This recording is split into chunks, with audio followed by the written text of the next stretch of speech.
Some types need a wrench to hold this one, but this type doesn't need.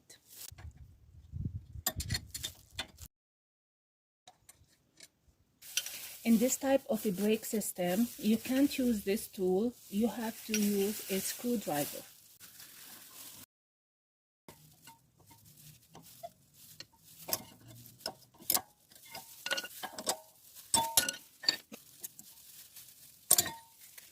You can't use this tool in this brake system because the piston will be stuck in this pin and the caliper won't move. Because of that, you need to press the piston with a screwdriver. An important tip, check if there is any brake fluid leaking from anywhere, and also check the brake piston. And also remove this rubber and put a rubber-friendly grease in it. I already put a grease not a long time ago. Also, check this guide pin. They shouldn't be stuck. They should move back and forward. Also check the old brake pads for sign of uneven wear. If there is uneven wear in the brake pads, you might have a problem in the caliper, stuck guide pins, stuck caliper piston, a bad rotor or other. These brake pads have a great thickness, but I'm replacing them because they are a low quality.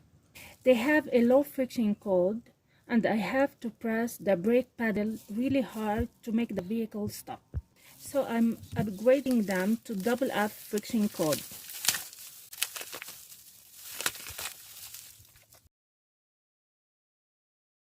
It's very important when you are upgrading the front brake pad to a specific friction code to upgrade the rear brake pad to the same friction code, even if they are good and they'll still have thickness.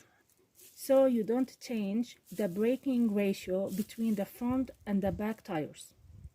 Because the braking power is about 80% on the front tires and 20% on the rear tires. So the ratio will stay correct.